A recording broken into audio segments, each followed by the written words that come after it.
दोस्तों एनवीएन की बातचीत में आपका स्वागत है। आजकल अफ़गानिस्तान के जो विदेश मंत्री हैं वो भारत में हैं और पूरे मीडिया पर मुख्तलिफ कारणों से छाए हुए हैं। तो उनके इस विदेशी दौरे की का क्या महत्व है, इस पर बात करने के लिए हमारे साथ हैं डॉक्टर आफ़ताब कमाल पाशा साहब और डॉक्टर तस्लीम रहमानी साहब। आप दोनों का इस कार्यक्रम में स्वागत है। पहला सवाल मेरा डॉक्टर आफ़ताब कमाल पाशा साहब से ये है कि 4 साल पहले अमेरिका वहाँ से निकल गया और अमेरिका के निकलने के चंद दिनों के बाद जो है वो रूस ने अफ़गानिस्तान की सरकार को मान्यता दे दी। लेकिन अभी 4 साल हो गए और विदेश मंत्री यहाँ से आके चले गए। अभी तक भारत सरकार ने अफ़गानिस्तान को मान्यता नहीं दी। लेकिन ये कि सितंबर से ये कोशिश हो रही थी, सितंबर में वो आने वाले थे और अभी उनका दौरा इतनी जल्दी में क्यों कराया गया? यानी ये उल्टा क्यों है कि पहले मान्यता होनी चाहिए, फिर दौरा होना चाहिए, तो पहले दौरा हो रहा है, फिर मान्यता हो रही है। इसका क्या कारण है डॉक्टर साहब? जी। शुक्रिया डॉक्टर सलीम खान साहब, मुझे निमंत्रण देने के लिए। मेरे ख्याल से इसमें दो चीजें हैं। एक तो बहुत पहले से ही भारत जो है तालिबान को मान्यता देने से इनकार कर रहा था। मुझे याद है कतार में जब अमेरिका के सिग्नल से वहाँ के अमीर ने तालिबान को ऑफिस खोलने की इजाजत दी थी। जब से बातचीत शुरू हुई है अमेरिका और तालिबान के बीच में इनडायरेक्टली, तो तब से ही जो है लगातार कई डिप्लोमेट्स, मैं भी उसमें शामिल था, तो सलाह देते आ रहे थे एक ना एक दिन जो है लोअर लेवल पे ही सही तालिबान से गुफ्तगू शुरू करना है, क्योंकि अमेरिका जो उनको हराने की ये गोल रखा था, ऑब्जेक्टिव रखा था, वो नामुमकिन है। तो वही हुआ 4 साल पहले। मैं नहीं मानता कि वो वहां से विड्रॉ कर रहे हैं, उनको भगाया गया था। तालिबान जो है 20 साल लगातार उनको इतनी बड़ी चुनौती दी है। हर एक चप्पे चप्पे में, खरिये में, पहाड़ों में, गवियों में उनको इतना सताए, इतने मारे, और इतना जुल्म झेले अमेरिका का। तो ये इतनी आसानी से अमेरिका नहीं जाता था। देखिए अभी भी ट्रम्प जो है बागरान बेस को वापस लेने की बात करते हैं और पाकिस्तान की मदद से वहां दोबारा जाने की बात करते हैं। तो ये देर ही सही दुरुस्त है मेरे ख्याल से, क्योंकि रूस और चीन और ईरान और सेंट्रल एशिया के सभी देश, बल्कि सभी देश वहाँ अफगानिस्तान को एक स्ट्रेटेजिक पार्टनर की तरह देखते हैं। हालांकि फॉर्मली रिकॉग्नाइज नहीं कर रहे हैं, क्योंकि सैंक्शंस यूएन के हैं और अमेरिका इसके पीछे है। तो भारत उनके साथ बातचीत किया, फॉरेन सेक्रेटरी भी दुबई में उनसे मिले और काफी कुछ होता रहा है पिछले 2-3 सालों में।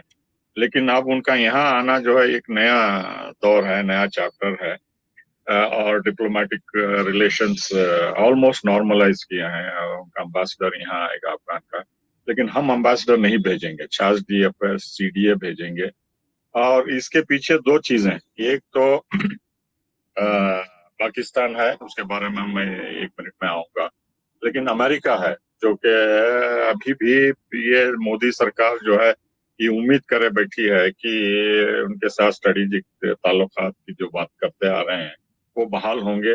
और जो ट्रंप ने किया, भारतीयों को हथकड़ी डाल के भेजना, टैरिफ वॉर और सिंदूर के बारे में, सीजफायर के बारे में बात करना और सैंक्शंस लगाना इंडियन कंपनीज को, बहरहाल हर मुमकिन कोशिश जो एक दुश्मन करता है, अमेरिका करता आ रहा है भारत के खिलाफ। और जो नजदीकी पाकिस्तान के हुई है, सऊदी अरेबिया और टर्की को भी इसमें शामिल करके, तो भारत की जो है पॉलिसी पाकिस्तान के द्वारा अमेरिका के फ्रेंडशिप को लिंक करके वो नाकाम रही है, बल्कि मैं कहता हूं कि चकनाचूर हुई है।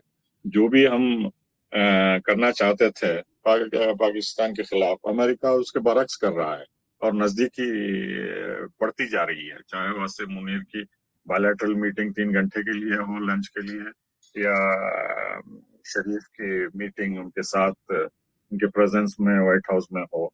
लेकिन ये मिलिट्री कोऑपरेशन और सऊदी डिफेंस एग्रीमेंट पाकिस्तान के साथ और पाकिस्तान टर्की और खाड़ी के देशों के साथ डायरेक्ट इनडायरेक्ट कॉन्टैक्ट, ये वही जो कोल्ड वॉर में हुआ था होने जा रहा है धीरे धीरे।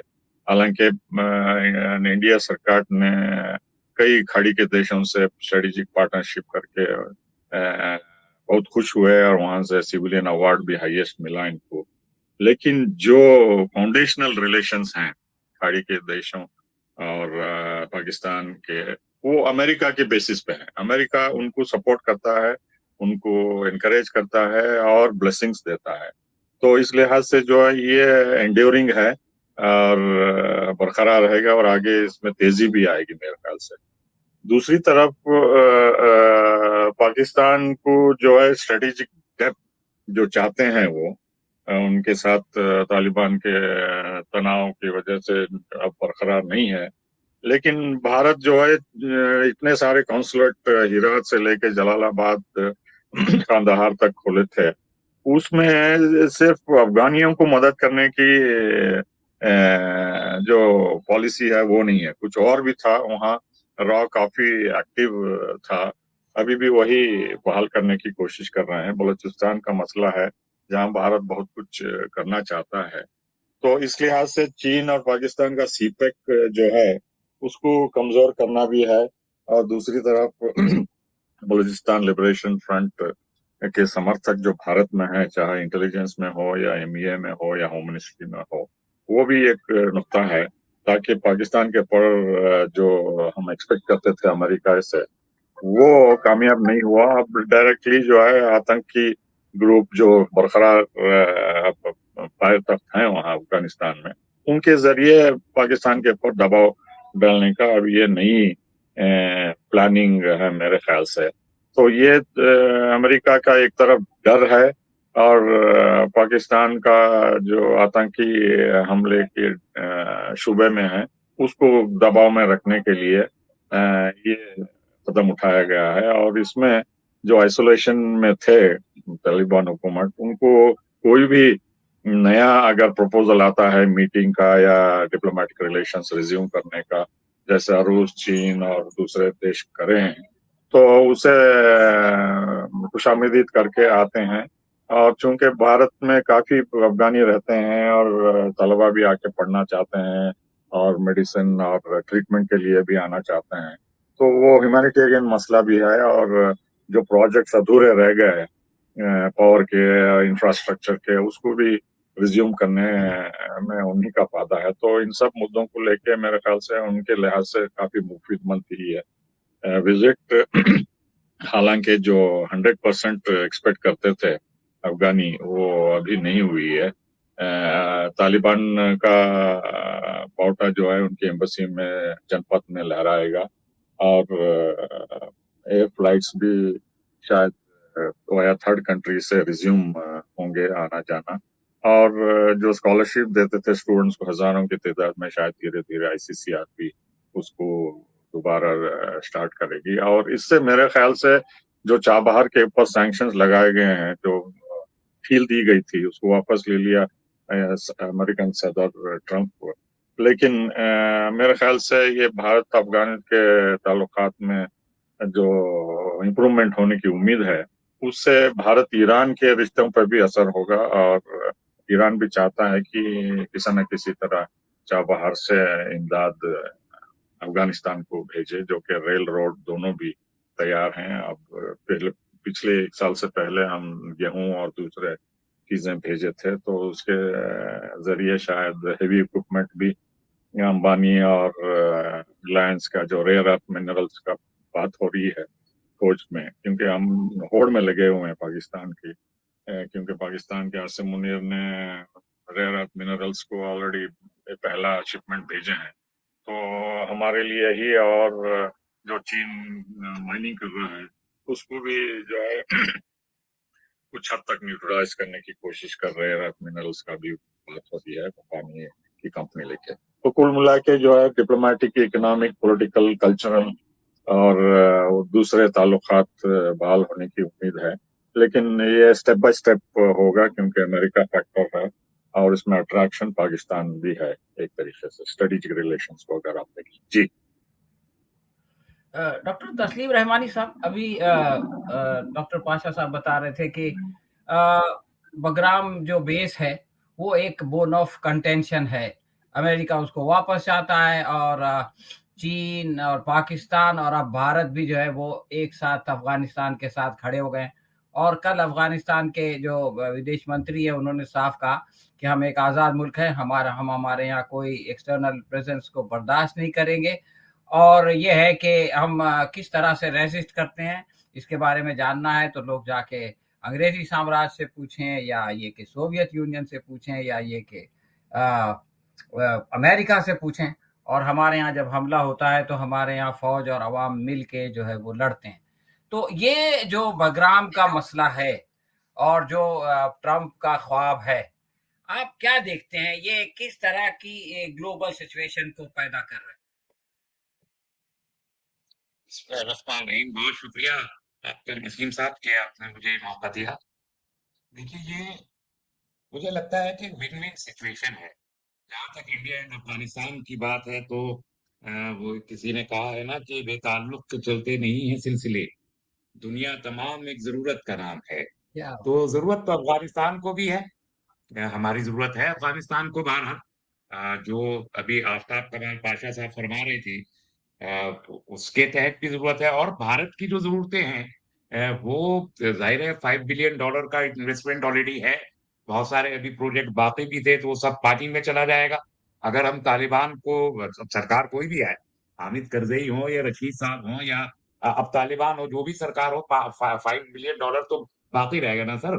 और हम जिस मुल्क से ताल्लुक रखते हैं और जिस मुल्क में अब अवाम की राय ये है, 70% ऑफ इंडियन पॉपुलेशन अब एक सर्वे में अब ये कहती है कि भारत की पहचान अब हिंदुत्व है। पहले 70% कहती थी कि एक सेकुलरिज़्म है। तो अब जिस मुल्क की पहचान हिंदुत्व है, तो उसकी बेसिक आइडियोलॉजी ये है कि जिस चीज़ से फ़ायदा पहुँचे, उसकी भी पूजा करो और जिस चीज़ से नुकसान पहुँचे, उसकी भी पूजा करो। तो अफ़गानिस्तान से हमको फ़ायदा वो फ़ायदा जो $5 बिलियन का है, वो तो एक तरफ है। लेकिन जो दूसरा फ़ायदा आपने बताया, वो $5 बिलियन हमने किसी मोहब्बत में, किसी हमदर्दी में थोड़े खर्च किए थे या जो अब मज़ीद खर्च करने जा रहे हैं, वो किसी अफ़गानिस्तान के अवाम की मोहब्बत में थोड़ी करने जा रहे हैं। इसलिए किए थे कि वहीं से हमको पैसेज है, जाने का बलूचिस्तान के अंदर भी और जो जगह हैं, तो जो पहले हुआ करता था कि हर 100-200 मीटर के फासले पे हमारी एक चौकी हुआ करती थी, उसकी ज़रूरत हमको भी है और उनको पैसों की ज़रूरत है इंफ्रास्ट्रक्चर बनाने के लिए। तो अब ला इलाहा इल्लल्लाह मुहम्मदुर रसूलुल्लाह का परचम दिल्ली में बिल्कुल डिप्लोमेटिक एन्क्लेव पे लगे, इस पे किसी को कोई प्रॉब्लम नहीं है, इसलिए कि उससे फ़ायदा है। तो ये तो वही एक सिचुएशन है। जहाँ तक अमेरिका का ताल्लुक है, देखिए एक बहुत बड़ा शिफ्ट ग्लोबल पॉलिटिक्स पे आया है, जियोपॉलिटिक्स पे जो आहिस्ता-आहिस्ता कंसंट्रेट होता जा रहा है, कंडेंसेशन हो रहा है और वो है लुक ईस्ट। तो आप गौर से देखिए जो ये ईस्टर्न कंट्रीज़ हैं, इनका आपसी कोऑर्डिनेशन एंड कॉन्फिडरेशन इसमें इज़ाफ़ा ही होता चला जा रहा है। आप प्रोफ़ेसर साहब ने फरमाया कि फाउंडेशन ऑफ द रिलेशन तो अमेरिका है, इसमें कोई शक नहीं है। लेकिन गल्फ को देखिए, गल्फ जहाँ तक एक जानिब वो अब हमेशा अमरीकी रहे हैं या पाकिस्तान का एक इंक्लिनेशन हमेशा अमेरिका की तरफ रहा है। लेकिन पिछली 1 डिकेड में हम ये देख रहे हैं कि चाहे गल्फ का रीजन हो, वो भी चाइना और रशिया की तरफ देख रहा है। बराबर गवादर पोर्ट इसीलिए बनाया जा रहा है। सीपेक का भी यही फ़ायदा है। दूसरी तरफ ईरान जो ख़ित्ते की एक बहुत बड़ी ताकत है, उसका रुख भी चाइना की जानिब बहुत स्ट्रॉन्ग है और रशिया की जानिब ये एक-दूसरे से कोऑपरेट भी कर रहे हैं। तो पूरा एशिया एक तरीके से कंसोलिडेट हो रहा है। उसी पाले में अफ़गानिस्तान भी खड़ा है और भारत बहरहाल अभी डिंग-डैंग की पोज़ीशन में है। हमारा मसला ये है कि हम अपनी फ़ॉरेन पॉलिसी को डिसाइड ही नहीं कर पा रहे कि हम किस डायरेक्शन में जा रहे हैं। हम लोग अब आफ्ताब साहब हों, हम हों और ऐसे बहुत सारे लोग हैं, जो हमेशा ये कहते रहे कि हमको एक बैलेंस्ड फ़ॉरेन पॉलिसी की ज़रूरत है और हमारा टिल्ट टुवर्ड्स यूनाइटेड स्टेट्स हमारे हक में नहीं है। मुझे कांग्रेस की ज़रूरत हो 2008 का न्यूक्लियर डील हो या 1-2-3 का एग्रीमेंट हो, उस वक़्त भी कहते थे कि ठीक नहीं है और अब ये तो जाके वहाँ पे चिल्लाया करते थे कि अब की बार ट्रम्प की सरकार। तो अब वो ट्रम्प साहब जो कर रहे हैं, ट्रम्प टैरिफ हो या और जो दूसरे मेजर्स अभी बताए गए हैं, ये सब के सब में भारत को ये लगने लगा है अब आके कि बहुत देर तक हम सस्टेन नहीं कर सकते उनको, तो भारत का टिल्ट भी कहीं न कहीं अभी चाइना में प्राइम मिनिस्टर होके आ गए। एससीओ की कॉन्फ्रेंस में क्यों नहीं गए थे पहले? हम तब भी चिल्लाया करते थे, भई आप एससीओ को या one belt one road initiative को हम कैसे नजरअंदाज कर सकते हैं? हमारा जो नेशनल इंटरेस्ट है, उसके हम तो सीपेक को भी कहते थे कि हमारे साथ हमको इसमें पार्टनर होना चाहिए। हम जो तापी का कॉन्ट्रैक्ट था ताजिकिस्तान, अफगानिस्तान, पाकिस्तान और इंडिया में गैस पाइपलाइन का, इंडिया ने उससे बिला-वजह जो है वो विथड्रॉ कर लिया। आपको बहुत बड़ा नेशनल इंटरेस्ट उससे वाबस्ता है। तो ये जो एक मायोपिक सैफ्रोनाइज्ड आई से जो फॉरेन पॉलिसी को देखा जा रहा था, उससे देश को नुकसान हो रहा था। अब जब बुतों ने रंज दिया, तो खुदा याद आ गया है। तो अल्लाह अल्लाह करने में अल्लाह का झंडा भी यहाँ लगवा रहे हैं। आई लव मोहम्मद सुनना नहीं चाहते, ला इलाहा इल्लल्लाह मोहम्मद रसूलुल्लाह का झंडा लगवा रहे हैं। तो ये पॉलिसी जरूरत के तहत है और एशियन कंसोलिडेशन के का जो प्रोसेस चल रहा है या जिस तरीके से ब्रिक में डी डॉलराइजेशन का रुझान बढ़ता चला जा रहा है, लोकल करेंसीज का प्रमोशन हो रहा है, इसमें यूएस को एटलीस्ट बहुत ज्यादा कॉर्नर करके रखा हुआ है इस वक्त वर्ल्ड प्लेटफॉर्म पे। ये जो आज हमास के साथ इसराइल का मुआहदा करवा लिया, ये उन मजबूरियों का शाखसाना है जहां पर उनकी अपनी इकोनॉमी को बहुत सारे चैलेंजेस आ गए। डॉलर वीक होते ही उनकी इकोनॉमी का जो कलई खुलेगी तो रूस याद आ जाएगा सारी दुनिया को। उन मजबूरियों के तहत वो बेलग्राम बेस भी लेके कोई एक पॉइंट चाहते हैं कि उनको एक बहुत स्ट्रांग फाउंडेशन इस जगह मिल जाए, लेकिन इन्हीं से तो शिकस्त खा के गए थे। तो इसलिए अब दाएं-बाएं प्रॉक्सीज को यूज कर रहे हैं, लेकिन मुझे नहीं लगता कि ये प्रॉक्सीज भी बहुत स्ट्रांगली मतलब पाकिस्तान, अफगानिस्तान पे हमला कितनी देर सस्टेन कर सकते हैं। ओआईसी का या वो इस्लामिक के जो यूनिटी है, उनका बयान भी कल आ गया क्या हम इसे रिजॉल्व कर देंगे पाकिस्तान और अफगानिस्तान के इशू को। खुद अफगानिस्तान भी समझता है, मुत्तकी साहब ने कहा कि ताकत का जवाब ताकत से देंगे, लेकिन भाइयों को मारना नहीं चाहते। तो ये बहुत ये कोई समझे कि गजा के बाद ये नया फ्रंट खुल गया, तो ये सस्टेनेबल फ्रंट नहीं है। मेरा मानना ये है कि ये फ्रंट बहुत देर तक कुछ इनको दे नहीं पाएगा। तो यूएस की पॉलिसी यहाँ कमजोर हो रही है, उस कमजोरी का एक नजर ये भी है कि अब भारत उन लोगों को अपने यहाँ बुला रहा है कि आपको याद होगा कि 1990 में गालिबन मुस्तफा पाशा साहब जब कंधार छोड़ के आए थे, यही मुत्तकी साहब थे जो हमारे जसवंत सिंह जी जहाज में बिठा के इनको छोड़ के आए थे कंधार, यही थे ना? डुबल और में ये थे, है अजीब डुबल। इनको टेम्परेरी परमिशन मिली है मुत्तकी साहब को सफर करने की, हैं? उस वक्त ये दहशतगर्द थे इतने बड़े कि इनको कंधार का ने हमारे जहाज को अगवा कर दिया। इन्हीं लोगों ने अगवा किया था ना, और कौन थे? ये अगवा करके जहाज ले गए और वहां जाके मसूद अजहर को भी छुड़वा लिया, जो जो अब आके जिसको इन लोगों ने शहीद किया। और ये आदमी मुत्तकी साहब भी थे। आज उसी मुत्तकी पहले एक टेररिस्ट को भारत का वजीर खारजा छोड़ने जा रहा था और आज उसी टेररिस्ट को भारत के दूसरे वजीर खारजा खैर मकदम कर रहा है रेड कारपेट बिछा के। तो हालात कब बदलेंगे किसके और कौन कब टेररिस्ट से हीरो बन जाएगा और सदर जमहूरिया बन जाएगा और क्या-क्या बन जाएगा और उसको यही लोग जो है वो रेड कार्पेट देंगे, कुछ कहा नहीं जा सकता। इसलिए मैंने अभी कुछ दिन पहले कहा कि जो लव्स टेररिज्म 200 साल से सारी दुनिया में चल रहा है, इसकी हकीकत क्या है? इसके मानी क्या है? इसकी हैसियत क्या है? इसको तो डिक्शनरी से निकाल के फेंक देना चाहिए। टेररिज्म कोई चीज़ ही नहीं होती है। तो इसका एक सबूत ये मिल गया कि टेररिस्ट के नाम पे छोड़ के आ रहे थे आप और वज़ीर ख़ारिजा की हैसियत से रेड कार्पेट दे रहे हैं।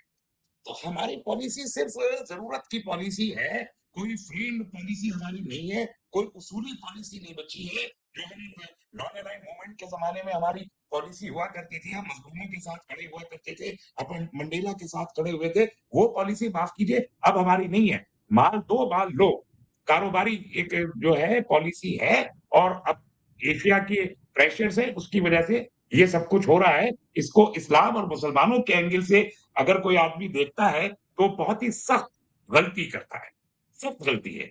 ये सिर्फ जियोपॉलिटिकल एक प्रोसेस है जिसका किसी के मज़हब से कोई लेना-देना नहीं। डॉक्टर पाशा साहब, अभी आपने बताया उनकी मुत्तकी के बारे में। उन्होंने 2 दिन में 2 प्रेस कॉन्फ्रेंस की।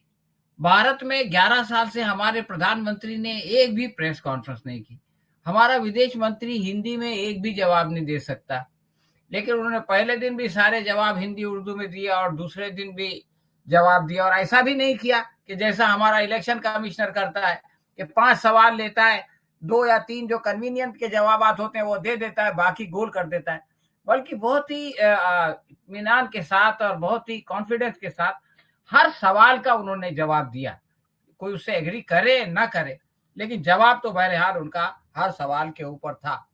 तो उसको क्या सवाल किए गए, क्या जवाब हुए, उसका क्या जियोपॉलिटिकल इम्पैक्ट पड़ेगा, उस पर डिस्कशन करने के बजाय औरतों को नहीं बुलाया, और फिर ये कि अगर बुलाया तो हमारी जीत हो गई और हमने उनको झुका लिया।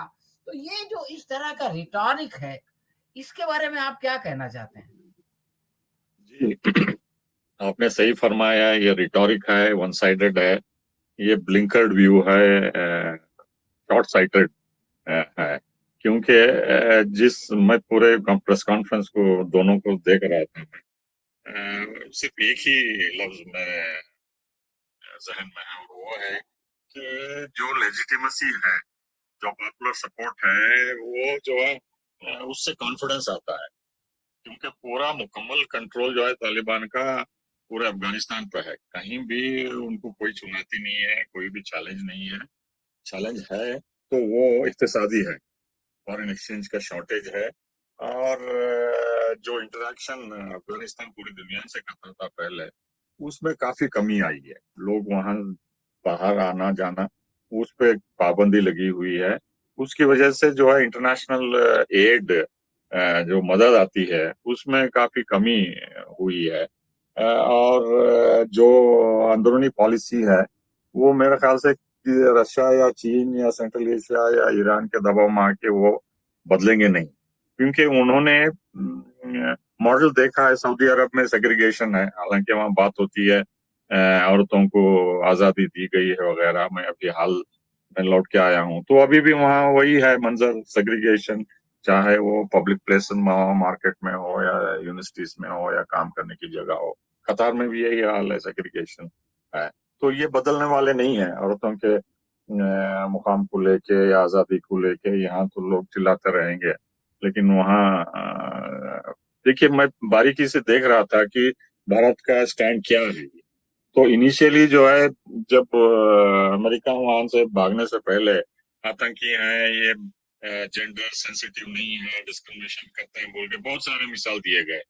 लेकिन अमेरिका की भगाने के बाद जो है, जब से मुलाकात हुई, ये जेंडर इशू पे या औरतों के बारे में ये पूरा साइलेंस रखा हुआ है। तो यही उनकी पॉलिसी थी जो फर्स्ट प्रेस कॉन्फ्रेंस में। लेकिन रियलिज्म को जो अडॉप्ट करते हैं तालिबान, वो अपने आइसोलेशन से बाहर आना चाहते हैं, अपने बॉयकॉट या ब्लॉकेट से बाहर आना चाहते हैं। तो उसमें उन्होंने एक दोबारा प्रेस कॉन्फ्रेंस की भारत की एमईए के दबाव में आके। तो वो पॉलिसी मेरे ख्याल से प्रैग्मेटिक है, रियलिस्टिक है। लेकिन जो भारत की नीति है ना, फॉरेन पॉलिसी, जो तस्लीम साहब अर्ज कर रहे थे, तो ये फॉरेन पॉलिसी जो है डोमेस्टिक पॉलिसी से लिंक है। जो हिंदुत्व एजेंडा है, एंटी माइनॉरिटी है, और जो भी कर रहे हैं ये पिछले 10-12 सालों से, 11 सालों से, तो ये बाहर भी करना चाहते थे, चाहे वो खालिस्तान के खिलाफ हो या हिंदुत्व ग्रुप को मोबिलाइज करना हो यूरोप में, खासतौर पर इंग्लैंड में, कनाडा में, अमेरिका में, जिसका इनको मजा कनाडा ने और अमेरिका ने चकाया है। तो ये अब कुछ संभले हैं। लेकिन जिस तरीके से रॉ एजेंट और खालिस्तान के लीडर्स की हत्या पे जो इल्जाम लगाए गए थे, वो अभी बरकरार हैं। तो ये हिंदुत्व पॉलिसी डोमेस्टिक रूट्स के वजह से एक्सटर्नल पॉलिसी भी है। लेकिन यहाँ कॉन्ट्रडिक्शन आया कि अब पाकिस्तान को कैसा टैकल किया जाए, क्योंकि अमेरिका का सपोर्ट नहीं है। अब पाकिस्तान और अमेरिका दोस्त बन गए हैं, जो पहले कोल्ड वॉर के दौरान थे। तो अब जो ये करना चाहते थे, तो उनके हाथ बांधे गए थे। अमेरिका इसमें मुलविस होना नहीं चाहता था। तो ये उससे बाहर निकलने की कोशिश करके जो है, ये मुत्तकी को इनवाइट कर रहे हैं और ताल्लुकात बहाल कर रहे हैं धीरे धीरे। लेकिन फिर भी अमेरिका का डर है कि अगर कुछ तेजी लाए, तो अमेरिका का जवाब इस पे भी मिलेगा, जैसा टैरिफ पे मिला है ऑपरेशन सिंदूर में, और इमिग्रेशन के इशू में लेके, और सैंक्शन जो कंपनीज में डाले हैं, और दूसरे मामलों में भी जो है क्वाड में वगैरह वगैरह। तो ये अमेरिका का प्रेशर बढ़ता जाएगा भारत के ऊपर, और इस प्रेशर में पाकिस्तान को भी वो इस्तेमाल करेंगे डायरेक्टली, चाहे कश्मीर में हो या खाड़ी के देशों से हो, या मिलिट्री को इस्तेमाल करके, ISI को इस्तेमाल करके आतंक भी फैलाएंगे यहाँ, और गड़बड़ी भी करेंगे। और अगर मोदी सरकार उनकी बात नहीं मानती तो बांग्लादेश में जो भी करा है, या नेपाल में जो भी करा है, या मालदीव्स में, श्रीलंका में करा है, यहाँ भी कोशिश करेंगे कि, क्योंकि अमेरिका का पूरा इतिहास है, जो भी लीडर उनकी बात नहीं मानता है, या तो डायरेक्टली इनडायरेक्टली जो है उसका तख्ता पलटना चाहते हैं।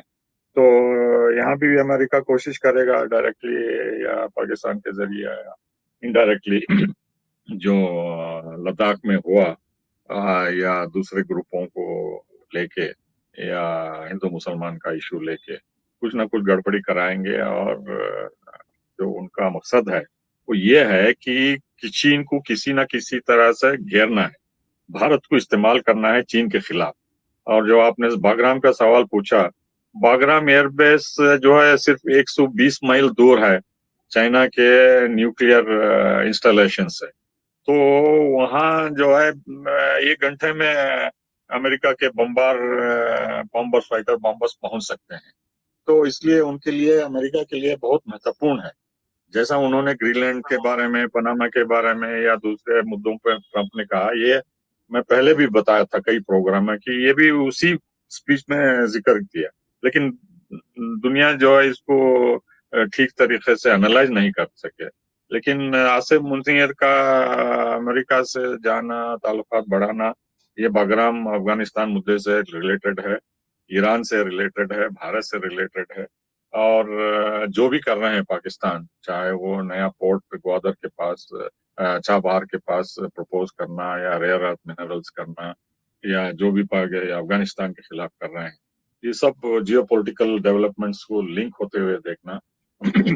और जो इंडिपेंडेंट स्ट्रेटेजिक ऑटोनॉमी जो भारत बोलते हैं, तो उसके लिहाज से ब्रिक्स में चाइना से, रशिया से, और दूसरे ग्लोबल साउथ से जो रिलेशंस या ताल्लुकात बढ़ा रहे हैं, उसको डॉलर के बारे में भी, या अपनी करेंसी में ट्रांजैक्शन के लिए, तो ये नाराज है अमेरिका तेल को लेके, रूस की तेल को लेके, हथियार को वहां से इंपोर्ट करने के लेके। ये प्रेशर जो है, ये इंडिपेंडेंट पॉलिसी जो है उनको पसंद नहीं है। और ब्रिक्स को ट्रंप ने कहा कि ये मर गया है, ब्रिक्स ऑर्गेनाइजेशन ये डेड है, और 100% टैरिफ डालेंगे बोल के। तो जो आप 25% बढ़ाए हैं रूस के तेल को इंपोर्ट करके, ये सिर्फ पहला स्टेप है, पहला मरहला है। अगर भारत नहीं मानता है तो और बढ़ाएंगे टैरिफ रूस को तेल के लेके, क्योंकि ये भारत और रूस को जो ताल्लुकात हैं इकोनॉमिक और डिफेंस, उसको काटना चाहता है। अमेरिका के कॉमर्स सेक्रेटरी, डिफेंस सेक्रेटरी यहाँ आके हमें हिदायत दे रहे थे कि आप रूस से क्यों हथियार खरीदते हैं, हमारे से खरीदिए। रूस से तेल क्यों खरीदते हैं, हमारे से तेल और गैस खरीदिए बोल के। हालांकि हम खरीद रहे हैं अमेरिका से, लेकिन वो मानते हैं कि पूरा जो है हम रिश्ता नाता रूस से खत्म कर दें, और चीन के साथ वो जो बोलते हैं हम अपनाएं। लेकिन उससे हमें क्या फायदा होगा, पाकिस्तान के सिलसिले में हमें पता चला है। और सैंक्शंस के इनडायरेक्टली भारत पे जो है सैंक्शंस डले हुए हैं। टैरिफ एक तरह से सैंक्शंस है ही है। 50% टैरिफ जो है कई इंडस्ट्रीज पे मुतासर हुए हैं, चाहे शुमाल में हो या जुनूब में, वगैरह वगैरह। तो ये अर्थव्यवस्था पर भी काफी असर होगा टैरिफ का, अगर ये लगातार रहेंगे। हालांकि बातचीत चल रही है, इसमें कुछ प्रगति नहीं हुई, इसलिए कि अमेरिका चाहता है कि अपने एग्रीकल्चर प्रोडक्ट्स जो है बड़े पैमाने पे इंडिया इंपोर्ट करे, चाहे वो जीआई का मामला हो, या दूसरे डेयरी प्रोडक्ट्स हो, या कॉर्न हो, या वीट हो, या दूसरी चीजें। उससे हमारी फूड सिक्योरिटी पे काफी गंभीर असर होगा, और फार्मर्स जो है दोबारा सड़कों पे आएंगे, और हम मिस्र और दूसरे देशों की तरह अमेरिका के ऊपर निर्भर हो जाएंगे बेसिक फूड आइटम्स के, जो 60s में PL 480 के तहत हम इंपोर्ट कर रहे थे। तो इस लिहाज से भारत को जो है जैसा हथकड़ी डाल के उन्होंने भारतीयों को उनके इमिग्रेशन लॉज को उल्लंघन करने पे मिलिट्री प्लेन में 40 घंटे के सफर में, जहां खाना पीना टॉयलेट को नहीं जाना मजबूरी से भेजे थे, उसी तरह भारत को हथकड़ी डालना चाहते हैं फूड सिक्योरिटी को लेके, डिफेंस को लेके, रशिया से ताल्लुकात काट के, चीन को भारत को दूर रख के और पाकिस्तान को इस्तेमाल करके ये भारत को जो है, क्योंकि उनको चस्का लग गया था क्वाड के जरिए और स्ट्रेटेजिक पार्टनरशिप के जरिए कि भारत जो है उनका अलाई है, स्ट्रेटेजिक पार्टनर है, और जो भी वो कहेंगे चीन के खिलाफ या रूस के खिलाफ करेंगे बोल के। लेकिन उन्होंने इसमें कामयाबी नहीं हुई है, इसलिए ये सब अमेरिका कर रहा है। जी। तो तस्लीम साहब, आपसे आखिरी सवाल ये है, बल्कि इसमें एक साथ 2 सवाल है। आपने अपने पिछले जवाब में इसका ज़िक्र किया था कि यहाँ हिंदुत्व की जो है वो नज़रिया है, और उसका एक पहलू आपने बताया था कि जिससे फ़ायदा हो या जिससे नुकसान हो, उसको जो है उसकी पूजा-अर्चना की जाए। लेकिन ये जो मामला हुआ ये बहुत जल्दी हो गया, 2001 की बहुत पुरानी बात नहीं है। और उस वक़्त जब ये तब्दीली आई थी तो बर्क साहब का मामला हुआ था, और हमारे ये योगी जी ने बड़े उससे कहा था कि शर्म आनी चाहिए जो लोग तालिबान की हिमायत करते हैं, और किसी ने जा कर के उनके खिलाफ एफआईआर भी कर दिया था। और फिर ये कि हिमंता बिस्वा शर्मा ने तो 14 लोगों को अरेस्ट कर दिया था, उसके अंदर एक इंजीनियरिंग का स्टूडेंट भी था। तो ये सब लोग अभी मौजूद हैं, और उनकी मौजूदगी में मुत्तकियाते हैं, और वो उत्तर प्रदेश जाते हैं, देवबंद में जाते हैं। वही योगी आदित्यनाथ, जो कि शर्म की बात, उसने देवबंद में भी जाके कही थी कि हम जो है वो तालिबानी सोच को जो है वो मिट्टी में मिला देंगे। वो देवबंद में उनकी हिफाजत करते हैं। और इसके साथ एक और छोटा सा सवाल ये भी लगा हुआ है कि मोहन भागवत अक्सर अखंड भारत की बात करते रहे हैं, 21, 22, 23, 3 साल कर दी गए। उन्होंने नौजवानों से कहा कि भाई तुम्हारे बूढ़े होने से पहले अखंड भारत बन जाएगा, तुम अपनी आंखों से इसको देख के जाओगे। और अखंड भारत में अफगानिस्तान भी शामिल है। तो क्या ये इनका कोई सहाफ़ी जाके ये पूछ नहीं सका उससे कि भाई, और उन्होंने एक बात ये कही थी कि उन लोगों को जो अखंड भारत से अलग हैं, उनको एहसास हो रहा है कि वो अलग होके गलती की है उन्होंने, और वो वापस अखंड भारत में शामिल होना चाहते हैं। तो अगर ये सवाल कोई मुत्तकी से कहता है कि क्या आपको इस बात का अफ़सोस है कि आप भारत से अलग हैं और क्या आप भारत के अंदर विलीन होना चाहते हैं, तो उनको क्या जवाब मिलता मुत्तकी से? देखिए, उसका जवाब मुत्तकी क्या देंगे, वो तो हालात खुद ही बता रहे हैं कि जवाब क्या है।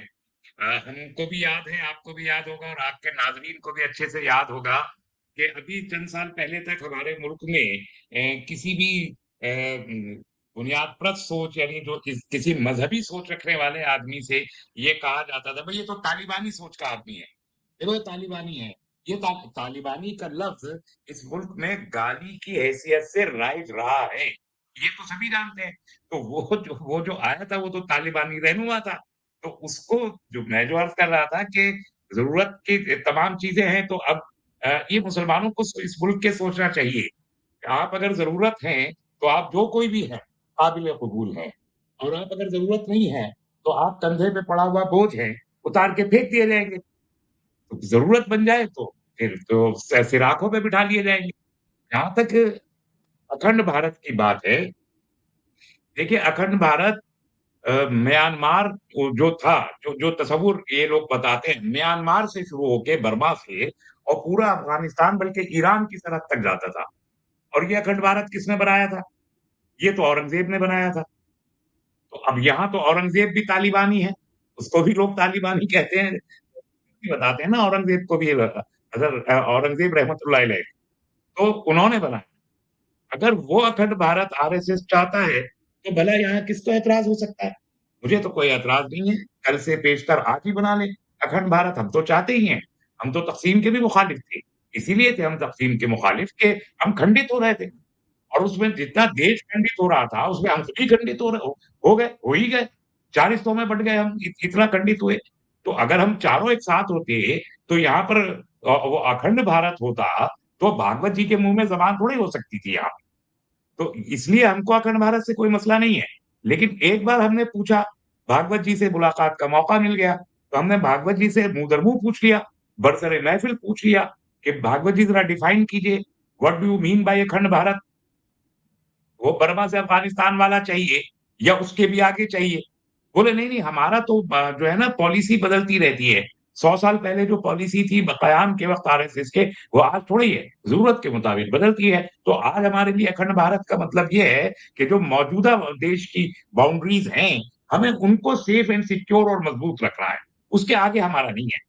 तो आज अब पब्लिक कंजम्पशन के लिए, पॉलिटिकल वोट सीकिंग के लिए आप कहते रहें कि साहब हम अफ़गानिस्तान तक जाएँगे और लोग मसल्स चढ़ा के हाथ फेर के कहें कि हम तो अफ़गानिस्तान भी ले लेंगे, लेकिन कितना ले लेंगे, ये तो मुत्तकी साहब के इस दौरे से पता चल गया। आरएसएस का कोई लीडर सामने ही नहीं है, कोई बोल ही नहीं रहा है। और मेरा ख़्याल है कल तो इसी मुत्तकी साहब की मुलाकात जो है होने वाली है मोदी जी से भी और डोभाल से भी। और असल में तो डोभाल साहब का ही है, ये सारा का सारा है। और एक बात मैं और अर्ज़ कर दूँ, मुझे जहाँ तक इल्म है, लोग बताते हैं आ जाके जो मुस्तकिल राब्ते में रहते हैं, तो 2021 के आखिर से ही 15 अगस्त को ये आया था, उसके कुछ दिन बाद से ही जो अफ़गानिस्तान की एम्बेसी न्यू दिल्ली में है, उसका फ्रंट डोर बंद था, लेकिन बैक डोर खुला हुआ था। ट्रांज़ैक्शंस हो रहे थे। ऐसा नहीं है कि हमने तालिबान को एक कभी भी रिजेक्ट किया हो। अभी 2021 के बाद एक स्टेटमेंट दिखाइए आप हमको कि जिसमें ऑफिशियली गवर्नमेंट ऑफ इंडिया ने तालिबान की सरकार को रिजेक्ट किया हो। काउंसलेट पे आपने चेंज लाए, बॉम्बे काउंसलेट के में आपने आदमी बदला, तो वही काबुल में के लोगों ने कोई ऑफिशियल एम्बेसडर अपॉइंट नहीं हुआ, चार्ज अफेयर काम करते रहे, लेकिन आप सामने से ताला लगाए हुए थे, पीछे से बात हो रही थी। और जो एक होता है ना, वो एक बैकडोर डिप्लोमेसी, वो लोग करते ही नहीं, इन्हें कोई जानता ही नहीं है। तो ऐसे कुछ लोग मुल्क में इसी देवबंद से ताल्लुक रखने वाले लोग रहे हैं कि जो वो बैकडोर डिप्लोमेसी शाहीन साहब से भी कर रहे थे और मुत्तकी साहब से भी कर रहे थे और हक्कानी साहब से भी कर रहे थे। तो वो कभी दोहा में जाके मिल रहे थे, कतर में मुलाकात हुई कि नहीं हुई? और हमारे जो सेक्रेटरी लेवल के लोग हैं, वो वहाँ के सेक्रेटरी लेवल और जूनियर मिनिस्टर से मुलाकातें करते रहे कि नहीं करते रहे? तो हम लोगों को तो पहले से अंदाजा था कि it's a matter of time कि कब फॉर्मलाइज करते हैं। वो फॉर्मलाइजेशन का एक प्रोसेस अभी शुरू हो गया, अगला प्रोसेस चंद महीने में सामने आ जाएगा। तो अभी रिकॉग्नाइज करने में इंटरनेशनल सैंक्शंस की मजबूरियां हो सकती हैं, लेकिन आप देखिएगा ये चाइना और रशिया के बाद इंडिया और बहुत सारे यहाँ अरीब करीब के ममालिक हैं जो इनको एक बड़ा रिकॉग्निशन देंगे। इंडिया के इस मूव से बाकी देशों को दुनिया के हौसला मिलेगा और उस हौसले के तहत वो इन्हीं तालिबान को कबूल कर लेंगे। मेरा एक जो बोन ऑफ कंटेंशन रहा है, मैं मानता रहा हूँ हमेशा कि भाई आखिर दुनिया में किसी को प्रॉब्लम क्या है कि एक इस्लामी नजरिया हुक्मरान बन जाए, इसमें क्या दिक्कत है? हम अपने मुल्क में ये नारा बरबला सुनते हैं कि साहब वो हिंदू राष्ट्र बनाएंगे, इस पे तो किसी को कोई एतराज है नहीं। तो हिंदू एक मजहबी इकाई का नाम है, एक मजहब है, एक धार्मिक प्रथा है, रिलीजियस आइडियोलॉजी है। तो अगर इस पे एतराज नहीं, इससे पहले हम सुना करते थे बड़ा मशहूर गाना था, राज करेगा खालसा, तो सिख पंथ का राज होगा, इस पे भी किसी को मतलब इतना ज्यादा एतराज करते थे, लेकिन इतना नहीं। और हिंदू राष्ट्र पे तो किसी को भी एतराज नहीं है। बुद्धिस्ट राष्ट्र हो म्यांमार, इस पे तो किसी को कोई प्रॉब्लम नहीं है। वो है बुद्धिस्ट डेमोक्रेसी की मोनार्की आ गई, या क्रिश्चियन कंट्रीज के होने पे किसी को प्रॉब्लम। लेकिन यहाँ जब हम नारा लगा कब शरिया लॉ नहीं आएगा, अरे भाई शरिया लॉ आएगा अगर तो शरिया लॉ ऑलरेडी मौजूद है। शरिया एप्लीकेशन एक्ट 1935 37 एज अमेंडेड 1939 तो मौजूद है ना। तो वो तो उन्हीं के लिए है जो शरिया को मानते हैं, देश के लिए कैसे हो सकता है? लेकिन आप कहते हैं इस्लामिक स्टेट में इस्लाम का राज्य नहीं बनने देंगे। भाई आप हिंदू का राज्य क्यों बनने देंगे? सेकुलर क्रेडेंशियल्स हैं, सेकुलर कॉन्स्टिट्यूशन है, तो आप सेकुलरिज्म की बात कीजिए कि ठीक है हम किसी भी मजहब को राज्य में नहीं आने, स्टेट में नहीं आने देंगे, ठीक है, एक्सेप्टेबल है। लेकिन आप एक मजहब का कहें, दूसरे का कहेंगे, ना करेंगे। तो ये जो एक आइडियोलॉजी है, ये रिलीजियस आइडियोलॉजी, ये अपने आप में फेल्ड आइडियोलॉजी तो है, जिसके पास कोई प्रिंसिपल ही नहीं है। क्या हम कभी कहेंगे इनको कि साहब ये तो तालिबानी है, तालिबानी है? अभी हमास के लोग को आज भी इस्तकबाल हो रहा है वहाँ। गज़ा में। उन्होंने छोड़ दिए 20 के 20 लोग। तो अभी तक हमास को ऑफिशियल लेवल पे किसी ने टेररिस्ट नहीं कहा। गवर्नमेंट ऑफ इंडिया ने भी कभी ऑफिशियली उनको टेररिस्ट नहीं माना है। यूनाइटेड नेशंस ने भी उनको कभी टेररिस्ट नहीं माना है। यूएस ने माना है। यूएस कुछ अरब कंट्रीज ने माना है और कुछ उनके एलाइज ने माना है। कि सारी दुनिया ने उनको टेररिस्ट माना हो ऐसा तो नहीं है। तो तालिबान को तो सबने माना था। तो अगर तालिबान एक्सेप्टेबल है और बतदरीज होते जा रहे हैं, तो कल अगर हमास वहां सरकार में आ जाए, जो कि था 2006 में पॉपुलर इलेक्शन के जरिए जीता गया था हमास, तो आपको तकलीफ क्या है आखिर? लोगों की पसंद है। आपने कहा जमहूरियत है, तो जमहूरियत में लोग जिसको हुकूमत देना चाहते हैं, उसको आपको तस्लीम करना चाहिए, वो कोई मजहबी इकाई हो या गैर मजहबी इकाई हो। तो ये जो बात कही जाती है, ये एक्चुअली इस्लामोफोबिया के कॉन्टेक्स्ट में होती है, इस्लामोफोबिक प्रोपेगेंडा को बढ़ाने के लिए होती है। इसका हकीकत से कोई ताल्लुक नहीं है। इसे सारी दुनिया खूब अच्छे तरीके से समझती है। इसलिए तालिबान पावर में आ गए, तालिबान को कबूल कर लिया, कोई और आएगा उसको कबूल कर लिया। ये बात समझनी चाहिए अवामी सतह पर भी लोगों को कि आप मुफीद हैं और आप ताकतवर हैं, तो आपको हर एक्सेप्ट करेगा, आपकी आइडियोलॉजी जो भी। हमने देखा कि ये जो दौरा हुआ है, ये बहुत ही अहम दौरा है, महत्वपूर्ण दौरा है, इसके बहुत सारे डायमेंशन हैं।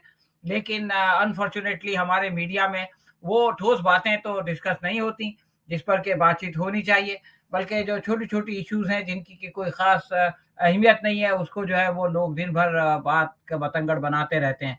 तो हमारे दोनों मेहमानों ने, डॉक्टर पाशा ने और डॉक्टर रहमानी ने, हम लोगों को बताया कि ये दौरा क्यों हो रहा है, इसके पीछे क्या-क्या जो है वो बातें हैं और इसका आगे क्या इम्पैक्ट पड़ने वाला है। आप दोनों मेहमानों का बहुत-बहुत शुक्रिया। हम आगे भी आपसे इस तरह के इश्यूज़ पर बात करेंगे।